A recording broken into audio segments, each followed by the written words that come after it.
Good.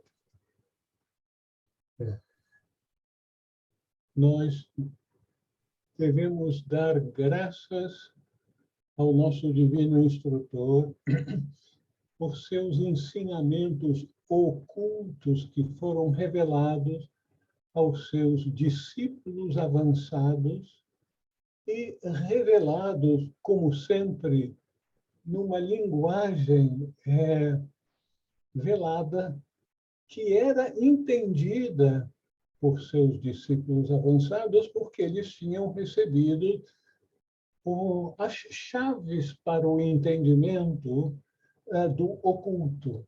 Então, esses ensinamentos, nos tempos de Jesus, eram reservados só para aqueles discípulos avançados, que tinham sido aceitos e provavelmente tinham recebido a primeira iniciação, ou seja, tinham sido batizados no seu sentido esotérico, não no seu sentido religioso, daquilo dos rituais que são feitos às crianças, sem que elas tenham a opção de aceitar ou não. Então, prosseguindo no estudo desse maravilhoso texto que foi reservado, que foi descoberto, e, infelizmente, nem todo o texto conseguiu ser recuperado, algumas partezinhas tinham furos no que estava escrito, e a gente não sabe exatamente o que queria dizer. Mas vamos aqui. Nós paramos no versículo 76, a câmara nupcial não é para os animais, nem para os escravos, nem para as pessoas impuras, mas é para os seres livres e imaculados, puros. Então, isso já estudamos na vez anterior. Somos realmente engendrados pelo Espírito Sagrado, não é Espírito Santo, o Espírito Sagrado, mas somos regenerados por Cristo. Em ambos os casos, somos ungidos pelo Espírito. Tendo sido gerados, somos unidos. Aí a gente fica, meu Deus, o que é que estava sendo passado? Somos realmente engendrados. O nosso instrutor é um mestre que tinha o domínio perfeito dos conceitos e escolhia as palavras apropriadas sempre. Somos realmente engendrados. Engendrados é receber origens, fomos formados, gerados, produzidos, elaborados, idealizados. A palavra engendrada não é muito usada em nosso vocabulário, é uma palavra assim mais sofisticada. Então, o engendrado é mais do que ser gerado através da união física. Tá? Então, nós fomos elaborados, idealizados pelo Espírito, e nós recebemos a nossa origem do Espírito. Mas nós somos regenerados por Cristo. Veja só, Cristo no sentido esotérico, aquele nível da manifestação que é chamado de o Filho de Deus, que é espírito imediatamente abaixo daquele nível do espírito que nós chamamos de Pai, a fonte de tudo que existe. Então, Cristo, o Filho de Deus, é que nos provê a regeneração, de regenerar, formar-se novamente, revivificar, promover uma reorganização. Então, Cristo em nós, o nível divino que é alcançado por muito poucos seres humanos, mas é um nível de consciência que pode e será alcançado por todos nós. Então, essa regeneração, quando nós estamos no nível de consciência do ser humano comum, que está com a sua consciência, a sua alma, no nível de kama manas, ou no máximo de manas, então nós precisamos ser regenerados por aquele nível espiritual em que a divindade em nós se encontra. Então, a divindade em nós, Cristo em nós, esperança de glória, está em nós e pode e deve ser regenerado, ativado. Então, em ambos os casos, engendrados pelo Espírito Sagrado, pelo Pai, regenerados pelo Filho de Deus, por Cristo. Em ambos os casos, somos ungidos pelo Espírito. Tendo sido gerados, nós somos unidos. Aí, aquele que não é um discípulo avançado sempre pensa em termos dos nossos níveis de consciência e de experiência. Quando se fala em união para os seres humanos, 99% das pessoas estão pensando na união física, o casamento, viver homem e mulheres juntos. Essa é a união que o ser humano usual pensa. Essa é a união física, mas não é a união a qual Jesus estava se referindo. Que com o processo, não só de ser engendrado, ter a nossa origem por parte do Espírito e a regeneração por Cristo, níveis de consciência expandidos, sendo ungidos pelo Espírito, nós então somos unidos em consciência à nossa fonte, ao nosso verdadeiro ser. E essa que é a união importante, a união que vai provavelmente demorar um pouco mais de tempo para nós alcançarmos. É a união em consciência com o nosso ser espiritual, com o nosso verdadeiro ser. Nós vamos ver nas próximas frases que o nosso instrutor fala muito desse aspecto da união. Não sei se vocês querem que eu fique sempre chamando a atenção de vocês, se vocês querem fazer alguma pergunta, fazer alguma observação, mas ao final de cada passagem, por favor, sintam-se livres por falar, fazer perguntas ou observações. Dorival, pois. União em consciência. União em consciência é quando eu estou já na tríade superior. Eu tenho uma experiência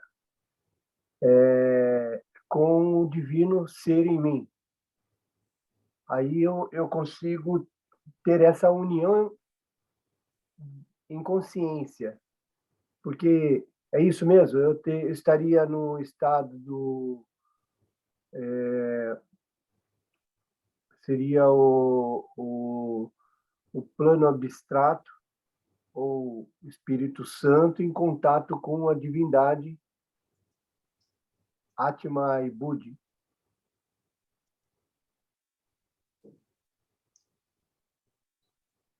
Meu irmão, veja só. O ser humano usual no nosso mundo está vivendo numa grande experiência ao longo de tempos incontáveis, milhares, milhões de anos ao longo do processo evolutivo. Então, o ser humano usual, comum, vamos chamar assim, como nós, precisa de ajuda para expandir a sua consciência. Essa ajuda vem com o conhecimento de certas práticas que os indivíduos devem promover, a purificação, isso, aquilo, e depois aprender a meditar. Vamos ver muito se referido à meditação, mas com outro nome, silêncio, que é falado aqui. Então, repouso. Tá? Então, além do repouso, da meditação, que aquieta completamente a mente e permite que a nossa consciência vá além dos limites da mente concreta. Mas existem outras técnicas que ativam mais rapidamente a nossa consciência e abrem a consciência para níveis de consciência superior. E essas práticas são referidas como os 5 sacramentos, equivalentes às 5 iniciações. Então, é isso. É uma expansão de consciência.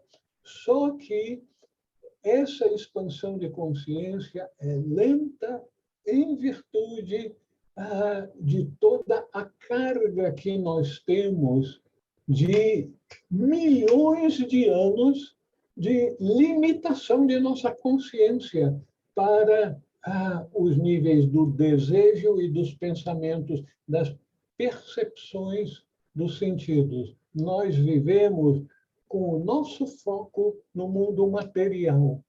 E o que Jesus estava ensinando aos seus discípulos avançados é como ir além da consciência do mundo material, com paradigmas voltados quase que exclusivamente para a vida material. Ok. Tá bom, vamos continuar então. Obrigado. Bem. Ninguém pode ver seu reflexo na água ou num espelho se não houver luz. Tampouco poderá ver-se na luz sem água ou espelho. Em parênteses aqui, ele se refere à água porque naqueles tempos de 2000 anos atrás ou mais, havia muito poucos espelhos. A boa parte dos espelhos eram feitos com lâminas de metal bem lisinhas que serviam como um espelho.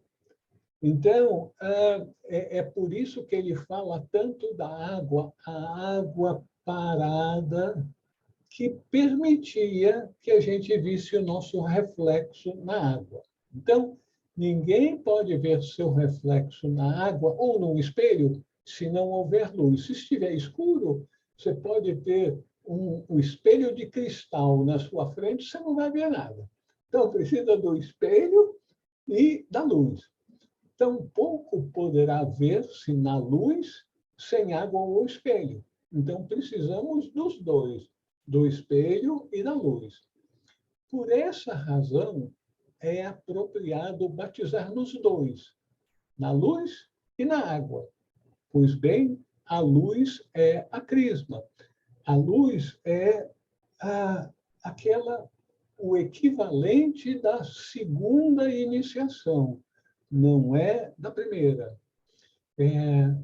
A diferença entre primeira e segunda iniciação é elaborada em detalhes nesse maravilhoso livro que eu recomendo a todos, A Vida do Iniciado, de Geoffrey Hodgson, em que Geoffrey Hodgson, um iniciado bastante avançado, ele sabia de forma vivencial sobre as iniciações e escreve sobre os vários níveis de iniciação. Inclusive, uma coisa que eu vim aprender aqui, que eu não sabia antes, é que a primeira iniciação geralmente é dada mais de uma vez.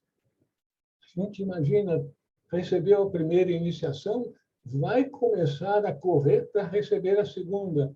Não, é provável que vai precisar, numa próxima encarnação, receber a primeira iniciação outra vez. E se não fizer muito progresso numa terceira, a vida vai precisar outra vez da primeira iniciação. Então, a primeira iniciação é o começo da história. Mas o grande salto em expansão de consciência e, consequentemente, de desenvolvimento de capacidades, poderes, ocorre na segunda iniciação. É por isso que o nosso instrutor está dando ênfase à crisma, a segunda iniciação. A luz é a crisma. Alguma observação ou pergunta?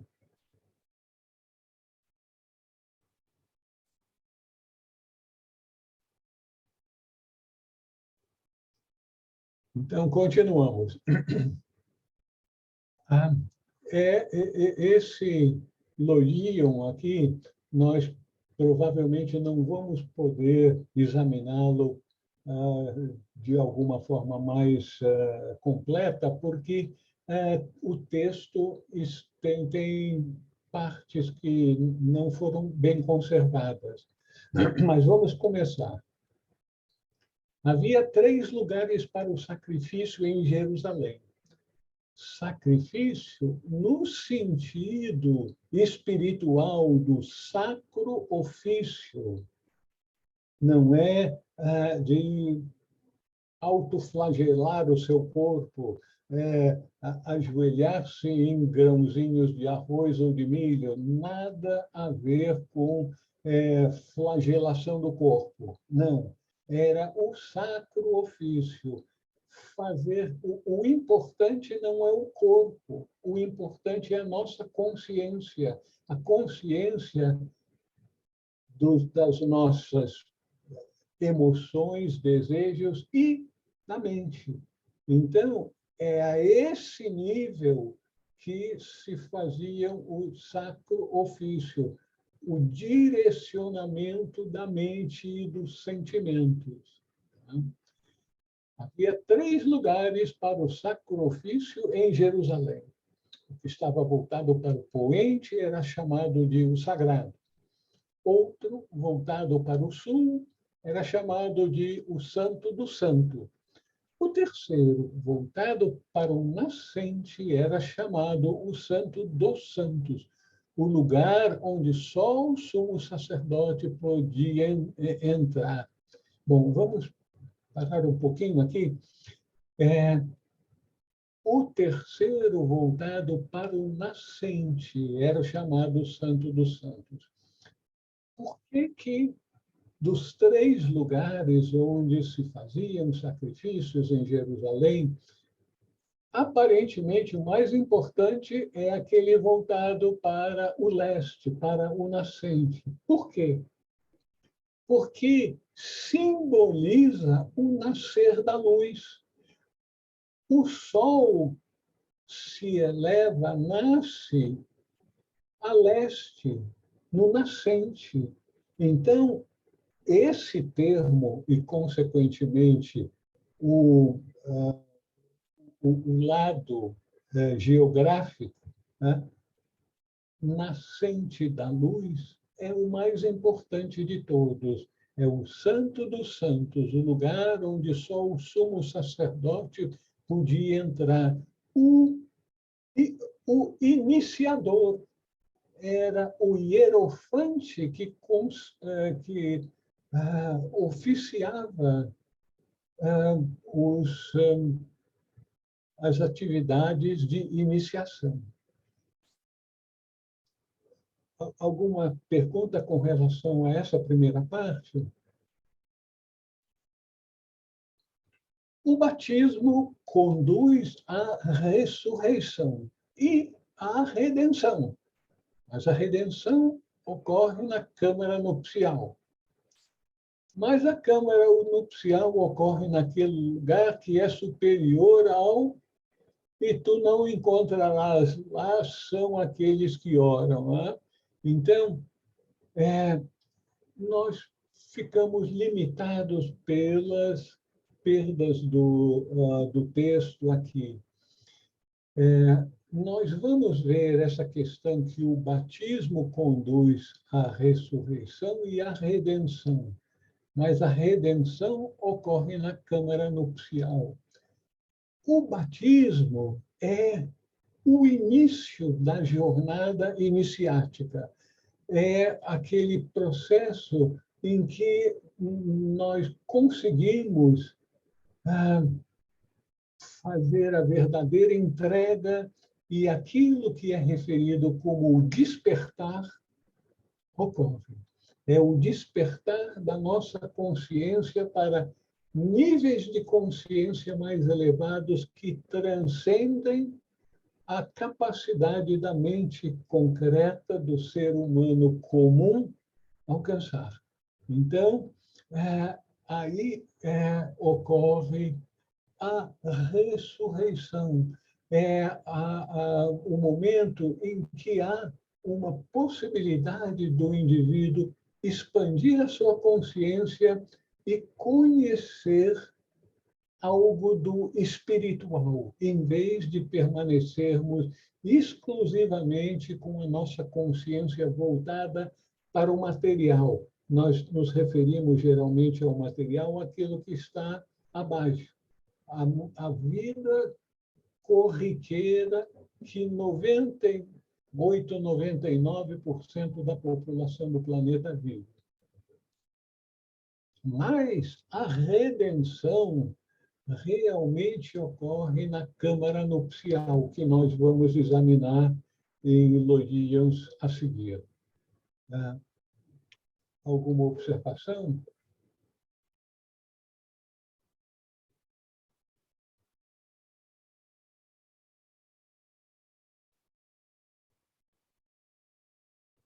Então, continuamos.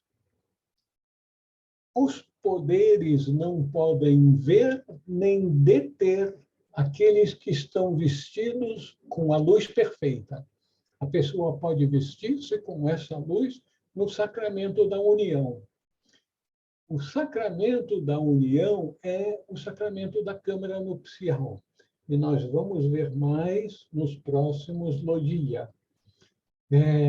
Então, os poderes não podem ver nem deter aqueles que estão vestidos com a luz perfeita. O que são os poderes? Na literatura dos gnósticos, falava-se muito dos poderes. E os poderes, normalmente, era uma terminologia utilizada para referir-se aos poderes materiais, aos poderes que algumas tradições referem-se como trevosos. Mas nós temos que nos lembrar, como é mencionado na literatura gnóstica, que o Senhor criou tudo em pares. Por isso, o mal não é inteiramente mal, o bem não é inteiramente bom, e tudo vem em pares na manifestação. Espírito e matéria, polaridade masculina, polaridade feminina, frio e calor, e assim por diante. Consequentemente, inclusive, os poderes trevosos fazem parte da manifestação divina, porque têm ou tiveram, principalmente, um papel muito importante na primeira etapa da manifestação, que a primeira etapa era da involução, fazer com que o espírito descesse os níveis, o nível, até chegar ao nível da matéria densa. O que significa o espírito descer todos os níveis? Porque o espírito é a vida. Nós nos perdemos muitas vezes com esse conceito. A vida é espírito. E é muito importante nós termos consciência da vida una. Tudo que existe faz parte da vida una. A lei de causa e efeito, em que tudo aquilo que a gente faz para o próximo, nós receberemos de volta, o que nós fazemos para o próximo faz parte da vida una. Todo o próximo, seja desse partido, daquele partido, do outro partido, dessa nacionalidade ou da outra, homem, mulher, tudo faz parte da manifestação. Então, os poderes, aquelas entidades espirituais voltadas para a matéria, que têm como objetivo divino, foram idealizadas e geradas com o objetivo de trazer o espírito para a matéria, para que a vida una se manifestasse no mundo material também. Então, os poderes não podem ver nem deter aqueles que estão vestidos com a luz perfeita, aqueles que receberam aquela iniciação e, consequentemente, aqueles poderes que os fazem, os tornam imunes ao poder das entidades trevosas. A pessoa pode vestir-se com essa luz no sacramento da união, o sacramento da câmara nupcial, que nós vamos examinar um pouquinho mais logo a seguir.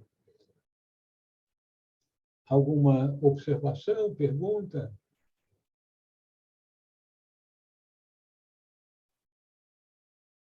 Agora, algo que vai dar pano para manga para a gente entender o significado esotérico.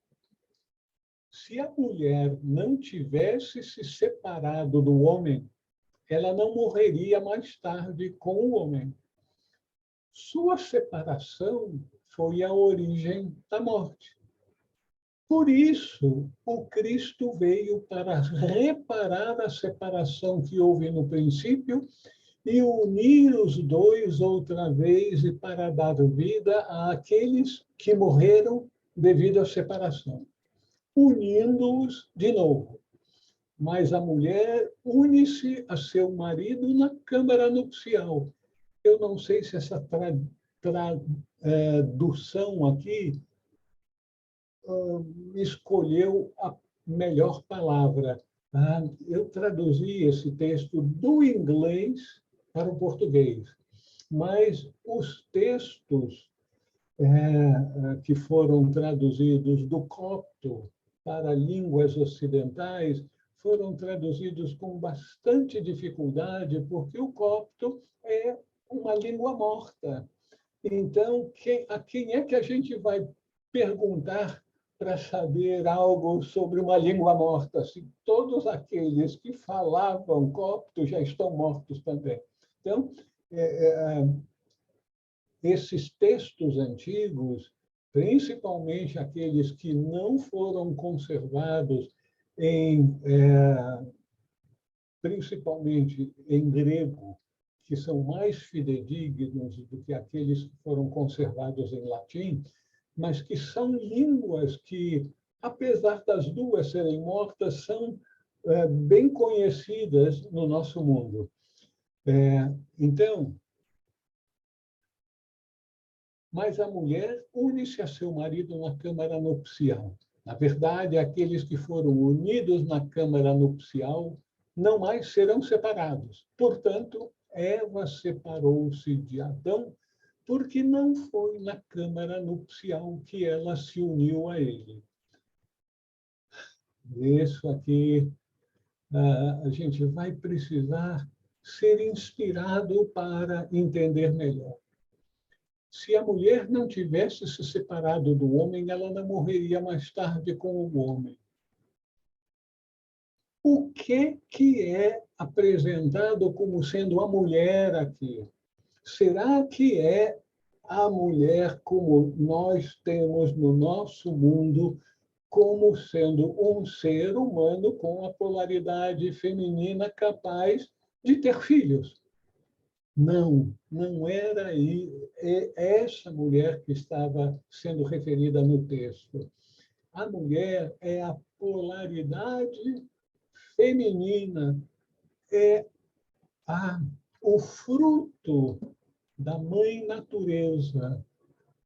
Veja só, nós já estudamos anteriormente que a oração do Senhor que Jesus nos ensinou, que nós conhecemos como sendo o Pai Nosso, essa oração foi apresentada originalmente por Jesus em aramaico.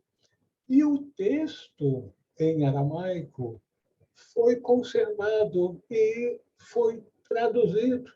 E nós verificamos que, no original que Jesus nos passou em aramaico, começa assim: ó Pai e Mãe da totalidade. O que é Pai e Mãe da totalidade? É o Pai Espírito e Mãe Natureza. Na manifestação, o incognoscível, que nós chamamos de Deus, ao decidir se manifestar, o primeiro nível de manifestação foi, como tudo, a dualidade de espírito e matéria. Então, o pai e mãe de toda manifestação é o pai espírito e a mãe matéria. Essa é a mulher que, no texto, o feminino não tivesse se separado do masculino, né? Ela não morreria mais tarde com o homem. O que está se referindo aqui como morte? A morte é do corpo. A morte não é do espírito. Então, quando nós conseguimos elevar a nossa consciência além da mente concreta, a mente concreta faz parte do quaternário inferior. Então, o que nós referimos como matéria inclui até a mente concreta. Então, se não tivesse se separado do espírito, se tivesse a consciência do ser humano, se a alma do ser humano estivesse num nível superior, não haveria a noção de morte. porque o espírito é eterno. Ele vive e se manifesta por todo sempre, por eões e eões e eões. Ora, o corpo material tem prazo de validade de algumas décadas. Então, sua separação em consciência, a consciência do espírito separada da consciência da matéria, essa separação da mulher, ou seja, da matéria, foi a origem da morte. Por isso, Cristo veio para reparar a separação que houve no princípio e unir os dois outra vez e para dar vida àqueles que morreram devido à separação, unindo-os de novo. Unindo-os de novo. Esse que é um ponto crucial do ocultismo. É promover aqueles rituais iniciáticos que promovem a consciência da unidade. Então, é a unidade espírito e matéria, unidade de todas as consciências de manifestações, ou sejam, daquele fragmento divino que é conhecido nesse mundo como Lília, do fragmento divino conhecido como Dorival, do fragmento divino conhecido como Marta, Elisa, Juliane, Raul. Então, nós estamos terrivelmente condicionados a nos apresentar como o nosso ser sendo o nosso corpo, a nossa personalidade. E é isso que Jesus veio para unir os dois, espírito e matéria, e dar vida, dar a consciência da eternidade para aqueles que morreram em consciência ao se acreditarem serem corpos devido à separação. Então, unir de novo é unir a consciência de espírito com matéria. Na verdade, aqueles que foram unidos na câmara nupcial não mais serão separados. Então, a gente que não estudou mais a fundo esse assunto do esoterismo, do ocultismo de Jesus, fica achando estranho aqui. Então, não serão mais separados. O aspecto da nossa consciência superior vai permear na nossa consciência do quaternário inferior para que nós saibamos que nós somos eternos, porque nós usamos o nosso corpo, a nossa personalidade, mas não somos o corpo, nós somos o espírito. Portanto, Eva separou-se de Adão porque não foi na câmara nupcial que ela se uniu a ele. Não foi nessa iniciação elevada que a matéria se uniu, a consciência da matéria se uniu à consciência do espírito. Não sintam-se acanhados por fazer pergunta a esse respeito, porque esse é um das loias que a gente tem mais dificuldade para sentir no coração que é isso, porque nós ainda não, acho que ninguém aqui ainda teve essa experiência de expansão de consciência que perdura. Dorival, você quer falar alguma coisa, Macaro? Queria tirar uma dúvida. Anteriormente, nós vimos que a câmara nupcial era a quinta iniciação. E eu lembro ainda que foi conversado que isso seria feito fora da matéria, bem fora da matéria. Então, realmente, esse estado colocado aí, né? Na verdade, aqueles que foram unidos na Câmara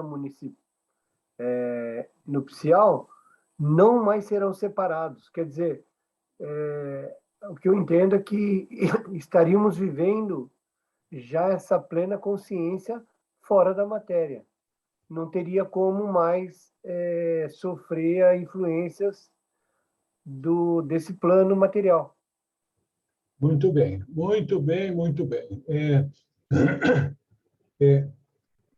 Aquilo que a gente sabe, pelo que foi escrito, por iniciados com experiência nas iniciações, nós verificamos que as iniciações superiores, elas ocorrem quando o ser humano, homem ou mulher, que é aceito para aquela iniciação, é levado ao templo, né, em que a iniciação vai ter lugar, e a pessoa, então, é colocada deitada e certos rituais são feitos e provocam um transe na pessoa em que o corpo, então, fica como que dormindo e o ser, a alma, sai do corpo e tem a experiência em níveis de consciência bem mais elevados. Então, você está correto que isso ocorre fora do corpo, fora da matéria. Porque, na verdade, aqueles que foram unidos na câmara nupcial não mais serão separados. Então, a consciência daqueles que passaram pela iniciação nos tempos de Jesus era referido como sacramento.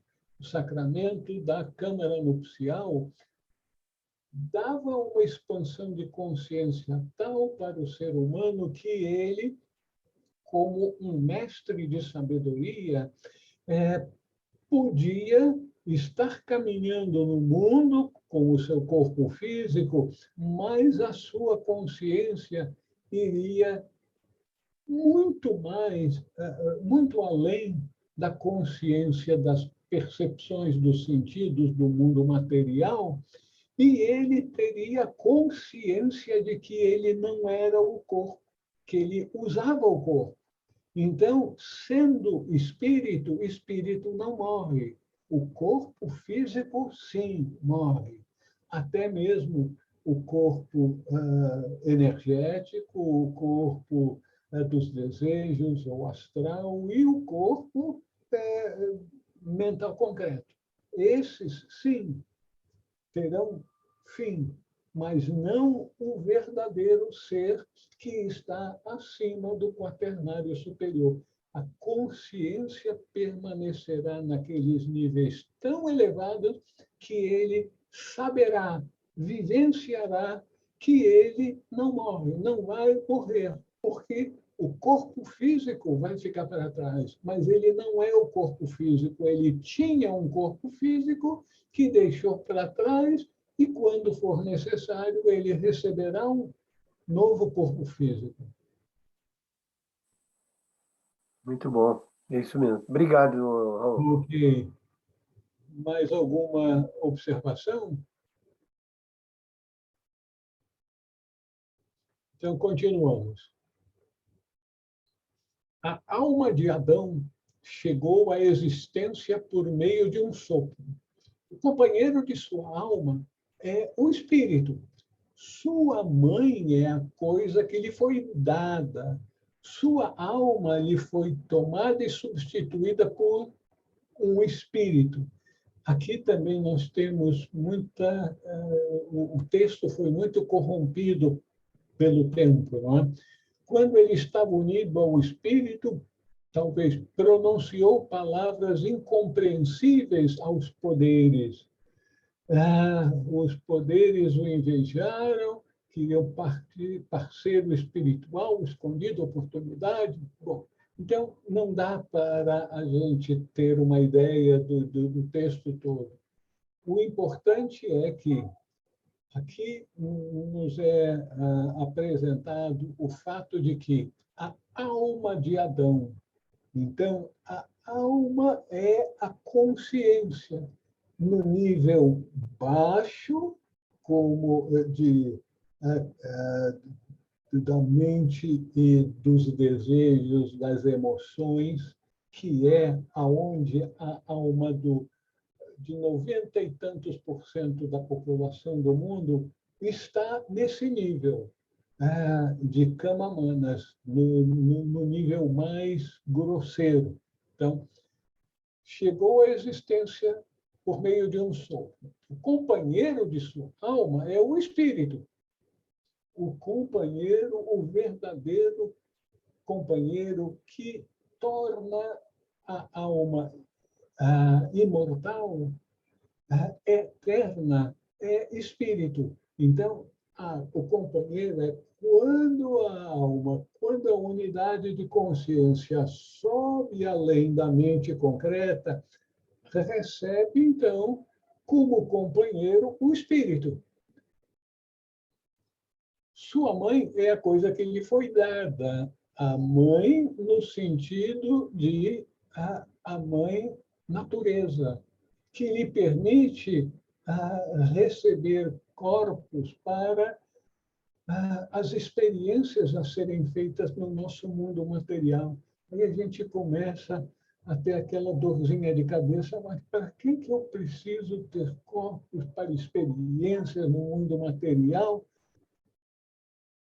Nos é dito por aqueles que sabem que o ser humano, na verdade, não somos nós. O ser humano é uma expressão de Deus, que está fazendo uma experiência consigo mesmo para ver como é possível fazer com que o espírito mais sutil se manifeste na matéria mais densa com a sua capacidade espiritual e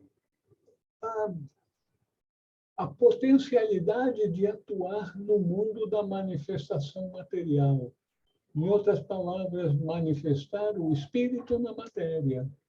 Então, é isso. É por isso que isso nos é apresentado enquanto nós ainda estamos trilhando a escolinha da vida em níveis de aprendizado bem limitados, porque ainda não expandimos a nossa consciência para termos experiência que vamos reter em nossa memória, a experiência em níveis de consciência de mundos superiores, de mundos espirituais.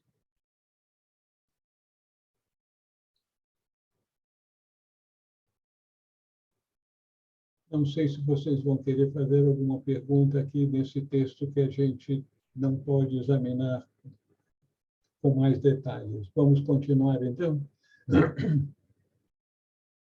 Aqui é interessante esse elogio. Jesus manifestou às margens do Jordão a plenitude do reino dos céus, que existia antes de todas as coisas. Ele foi engendrado novamente. Ele, que fora ungido outrora, foi ungido novamente. Ele que tinha sido redimido, redimiu outros por sua vez. Bom, o que eu entendo por isso?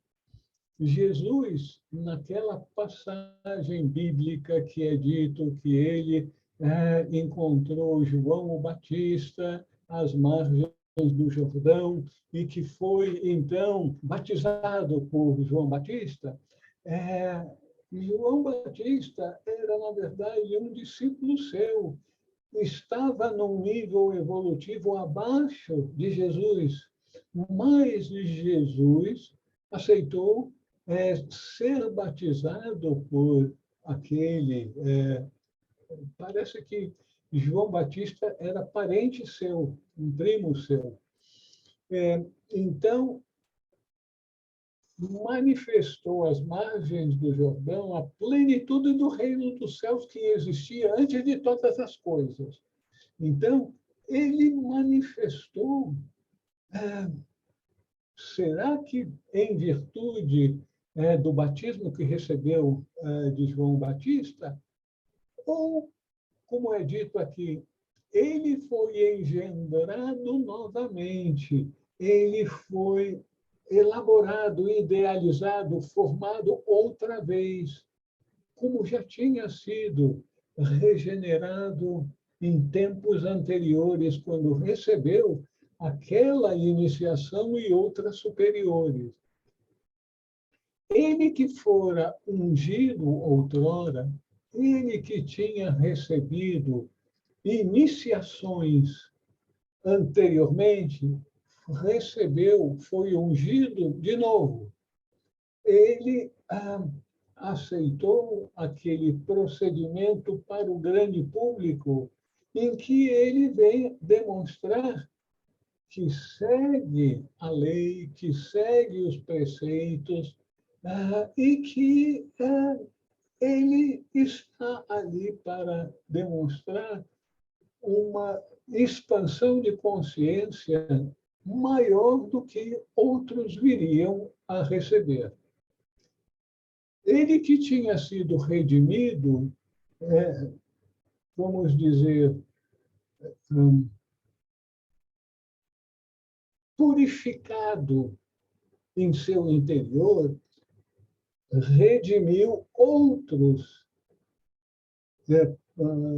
por sua vez. Então, ele, ao receber aquela capacidade de uma purificação profunda até os níveis do espírito, passa, então, a purificar outros por sua vez. Gostariam de fazer alguma observação, pergunta?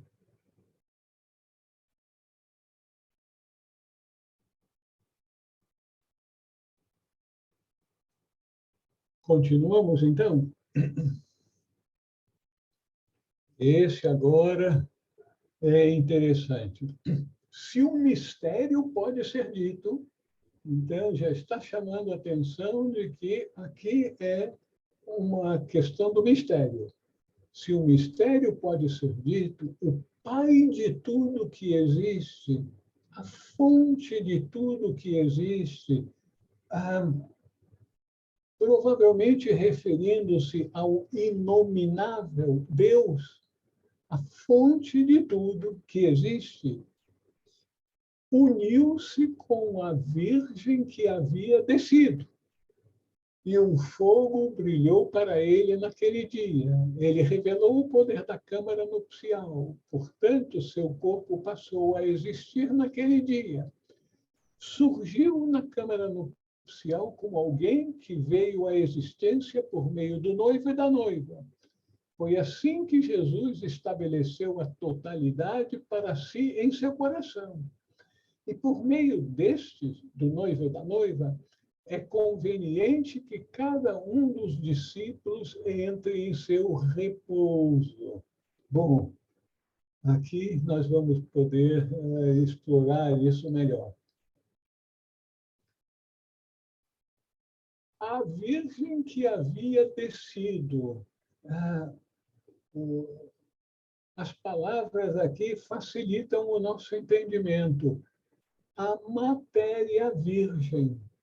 Então, aqui o nosso autor está se referindo que a mãe natureza, não conspurcada pela baixa vibração dos animais dos homens. Então, a mãe natureza, a virgem que havia descido para níveis de manifestação mais densos. O Pai se uniu a ela, espírito unindo-se à matéria, e com isso um fogo brilhou para ele naquele dia. Ele revelou o poder da câmara nupcial, o poder em que a consciência é elevada a um tal nível que o Pai Espírito vem a vivificar a matéria de tal maneira que a consciência expande-se a níveis que nunca antes tinha alcançado. E com isso, ele revelou o poder da câmara nupcial, aquele local em que as iniciações, aqueles procedimentos iniciáticos eram realizados. Portanto, seu corpo passou a existir naquele dia. Que corpo? O corpo espiritual manifestado no mundo. Porque aqueles que estudaram a doutrina secreta já aprenderam que existe um primeiro nível em que o absoluto está não manifestado, imanifestado, não manifestado. Aí decide manifestar-se. E começa, então, o processo da manifestação, em que o espírito vai descendo lentamente os 7 níveis de manifestação existentes em nosso mundo. Então, ele revelou o poder da câmara nupcial, portanto, seu corpo espiritual passou a existir naquele dia. Surgiu na câmara nupcial como alguém que veio à existência por meio do noivo e da noiva.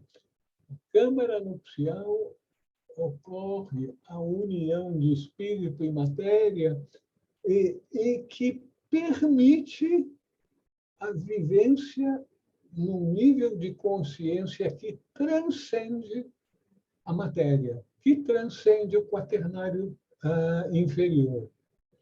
Foi assim que Jesus estabeleceu a totalidade para si em seu coração. Quando Jesus vivenciou, por sua vez, a iniciação da câmara nupcial. Ele estabeleceu a totalidade, a expansão de consciência que permite com que o ser humano alcance o nível de consciência do que nós chamamos mestre de compaixão e sabedoria.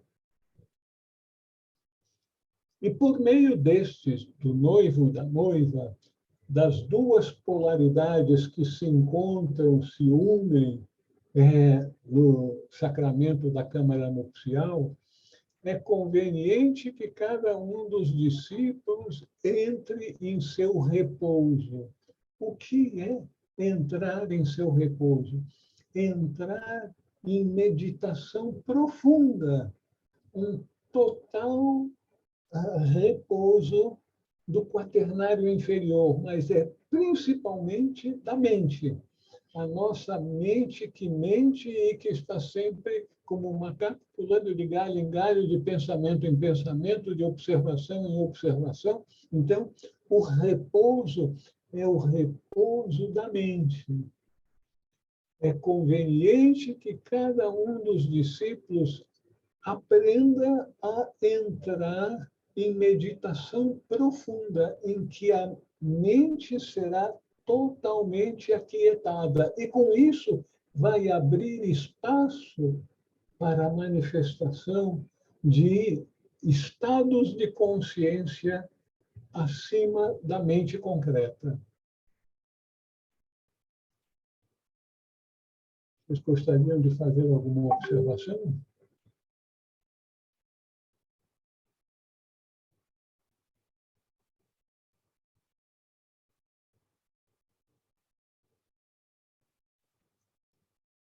Então, vamos continuar? Adão veio a ser por meio de duas virgens, do Espírito e da terra virgem. Você está vendo que ele está se referindo ao Adão Kadmon, ao Adão primordial, que provavelmente não foi um ser humano como nós conhecemos. Esse Adão é um Adão primordial que existiu de uma forma totalmente inconcebível por nós. Ele veio a ser por meio de duas virgens, do Espírito Virgem e da Terra Virgem, ou seja, da Mãe Natureza não conspurcada. O Cristo, portanto, nasceu de uma virgem para retificar a queda que houve no princípio. O Cristo não é Jesus. O Cristo é o ser divino que existe em cada um de nós, mais do que existe em cada um de nós, o ser divino que é o nosso verdadeiro ser. Portanto, Cristo nasceu de uma virgem, a virgem, espírito e virgem, matéria virgem, para retificar a queda que houve no princípio. Que queda? A queda da consciência, quando figurativamente, eu enfatizo isso, figurativamente, no jardim de Éden, a Eva teria sido tentada pela serpente para comer a fruta da árvore do conhecimento do bem e do mal. Eu vou deixar para isso aqui no Loian seguinte.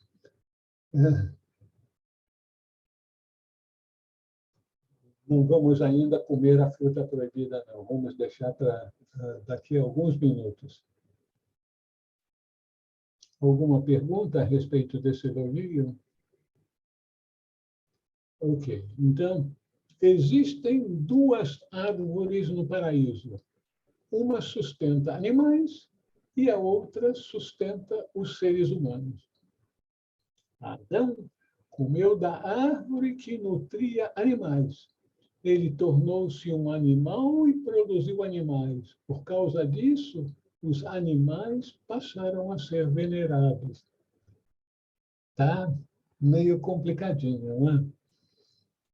Duas árvores no paraíso. Quais são essas duas árvores?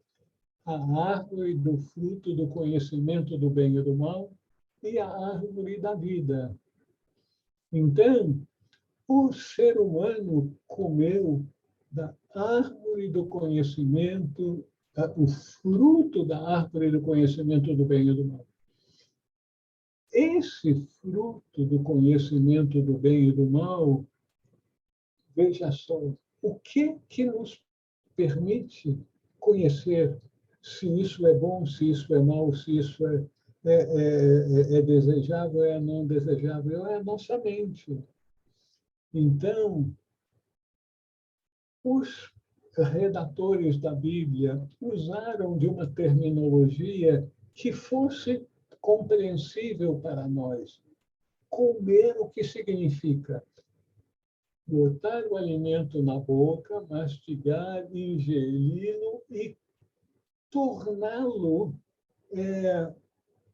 parte do nosso corpo. Então, o que nos permite conhecer o bem e o mal? É interiorizar a mente. A mente é que discerne, que percebe as coisas que nós achamos que são boas daquelas que achamos que são más. Então, não era nenhum fruto que se colocava na boca, mas um evento no processo da manifestação que é referido na tradição hindu como os Agnisvatas, os Kumaras que se recusaram inicialmente a se manifestar, porque viram que o ser humano tinha um corpo muito grosseiro e os Agnishivatas, os filhos do fogo, aqueles que iriam trazer a mente, mas eles, é dito na tradição hindu que eles se recusaram porque o homem ainda era muito primitivo.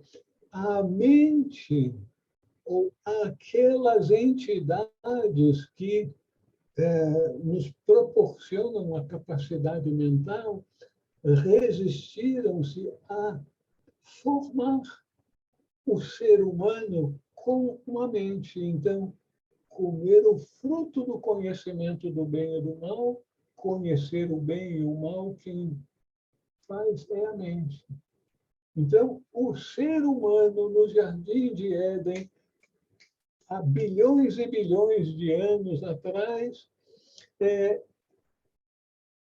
incorporou em si, comeu, né, esse fruto do conhecimento do bem e do mal, que era a mente.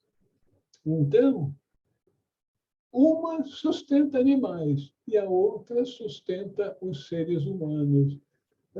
Uma árvore ainda faz com que os seres humanos animalizados estejam comendo, absorvendo a mente superior, enquanto que alguns já absorveram totalmente a mente na sua totalidade, inclusive com o seu aspecto superior. E aí seriam os homens perfeitos e os homens ainda animalizados. Ele tornou-se um animal e produziu animais. Ele passou a agir como um homem animalizado, voltado para a matéria, voltado para as coisas desse mundo. E aí ele produziu, ele passou a gerar seres com essa orientação animalesca, viver para a gratificação do sentido. Por causa disso, os animais passaram a ser venerados, porque quem é que venerava? Quem veneravam eram os homens, e os homens tinham ideais dos homens superiores que eles veneravam. Alguma observação ou pergunta?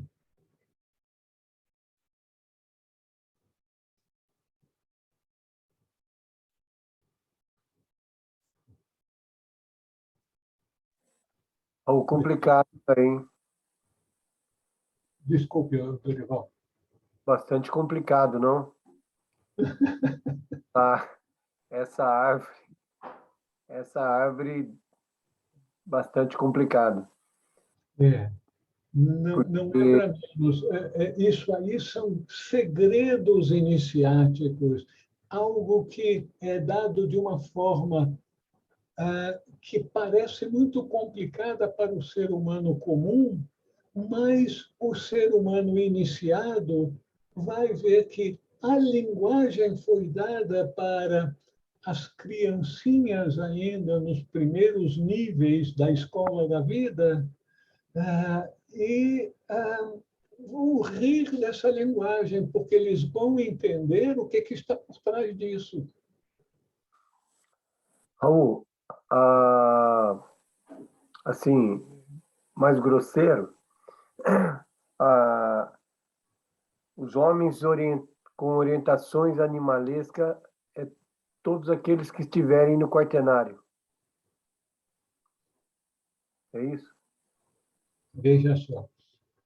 Enquanto nós estivermos prisioneiros de uma consciência que não transcende a matéria, ou seja, que não transcende a mente material, a mente concreta, nós vamos permanecer prisioneiros do quaternário inferior, prisioneiros da nossa consciência mais animalesca do que de homem divino, porque nós somos, na verdade, seres divinos.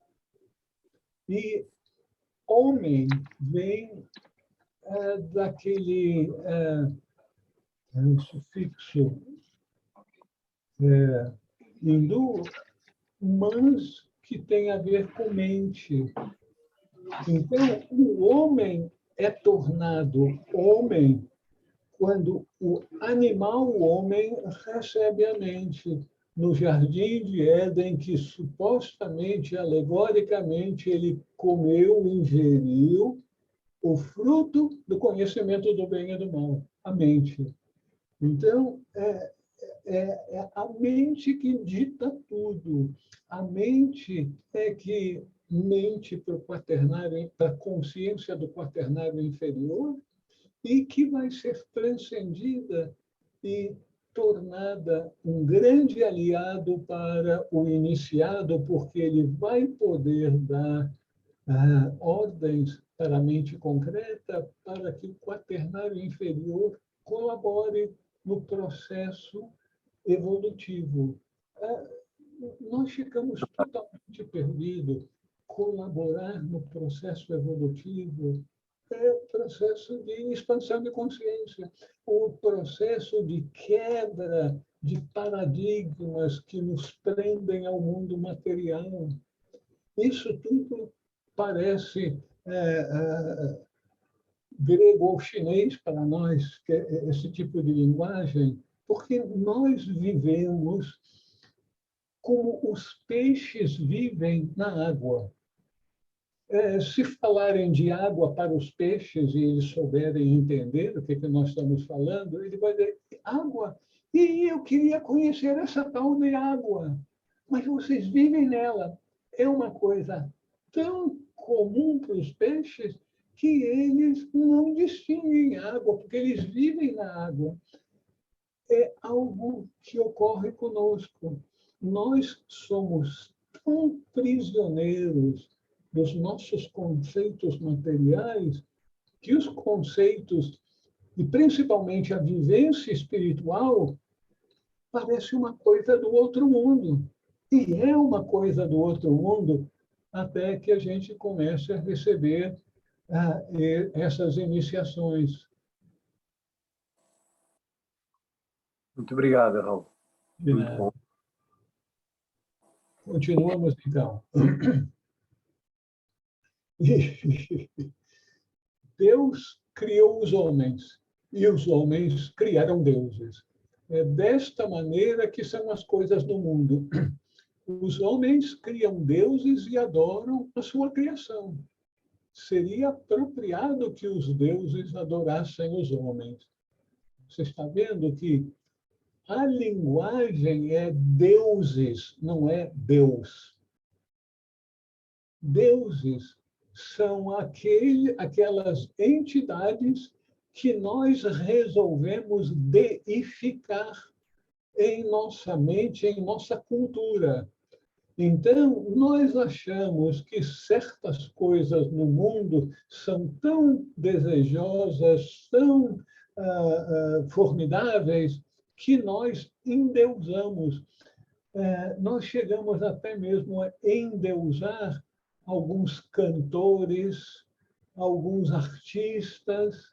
Então, nós endeusamos essas pessoas, porque eles são tidos como muito desejáveis de alcançar aquele tipo de vida. Então, Deus criou os homens.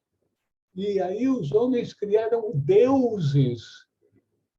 Deus no singular, correto, criou, emanou de si mesmo aqueles seres que viriam a ser conhecidos como seres humanos, homens, aqui. E os homens, então, endeusam suas criações, criando-as. É desta maneira que são as coisas no mundo. Homens criam deuses e adoram a sua criação. Como nós tendemos a adorar artistas, celebridades, sejam elas econômicas, artísticas, políticas, seria apropriado que os deuses adorassem os homens, que os deuses, não é Deus.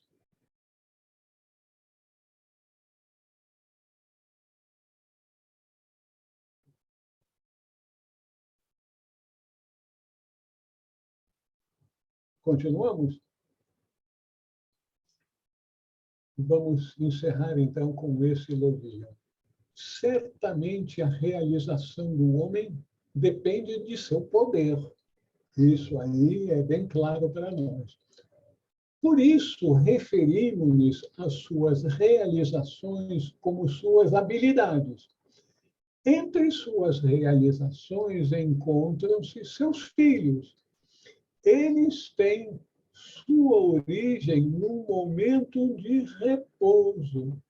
Portanto, suas habilidades determinam o que ele pode realizar, mas esse repouso mostra-se evidente nos filhos.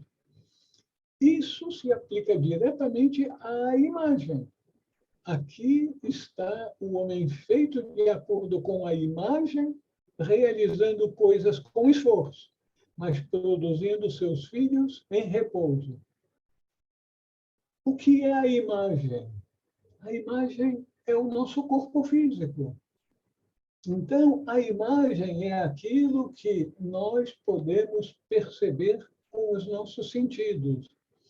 Essa é a imagem que entra no finalzinho aqui do nosso texto. Aqui está o homem feito de acordo com a imagem, realizando coisas com esforço. As coisas materiais, nós geralmente temos que fazer com bastante esforço, com bastante energia. No entanto, a produção dos filhos é feita em repouso. Algumas pessoas podem estar pensando que os filhos se referem-se aos corpos dos bebezinhos que são gerados por casais que unem-se às duas polaridades sexuais. Os filhos aqui são as produções, as criações da mente. As criações da mente, esses filhos mentais, são feitos em repouso. Quando o ser humano entra em profundo repouso, que é uma maneira de referir-se à meditação, uma meditação que vai além de imagens. Os budistas chamam entrar no vazio. É um estado de consciência em que não tem imagens, não tem nada que seja discernível pela nossa mente. Então, os filhos aqui não são os bebês, são as criações da mente. Entre as suas realizações encontram-se seus filhos, as criações mentais que nós temos, que permitem aos grandes cientistas, aos grandes artistas, terem aquelas criações da mente que são aberturas para o progresso material da humanidade.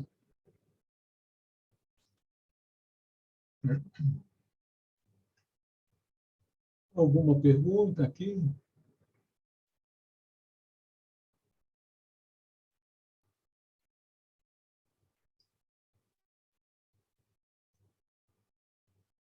Meus irmãos, minhas irmãs, eu posso sentir um pouquinho frustração que às vezes a gente sente ao tentarmos captar todo o significado desses textos esotéricos, os textos ocultos do Mestre Jesus, mas eu só posso dizer para vocês um ditado chinês: água mole em pedra dura, tanto bate até que fura. Não vamos desistir. Um dos requisitos do discípulo para ser iniciado é a determinação. Eu quero e eu sei que eu posso. Vai depender da minha dedicação a essa meta. E eu tenho certeza que, como diz o texto, quando eu conseguir entrar em repouso, a minha visão vai se clarear e, à medida em que eu aumento as minhas habilidades, né, vou conseguindo controlar mais e mais o quaternário inferior, eu me capacitarei a receber esses sacramentos, essas iniciações. Todos nós vamos ser promovidos na escola da vida. E é muito provável, minhas irmãs, meu irmão, que isso esteja bem mais próximo do que nós imaginamos, porque essa dedicação que todos vocês têm é indicativo de que já se determinaram: eu quero. E se a gente não tivesse consciência de que eu posso, que tem algo em nós que diz: sim, continue, esse é o caminho, você conseguirá abrir a sua consciência e alcançar essas visões da realidade última. Vocês gostariam de dizer alguma coisa antes de encerrarmos?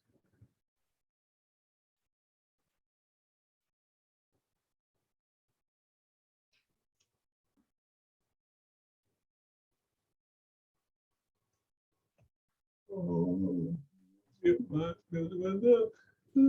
essa carinha de estar respirando fundo, será que eu aguento? Aguenta sim. Pode ter certeza que todos nós vamos um dia... era isso! Estava tão perto e eu não sabia.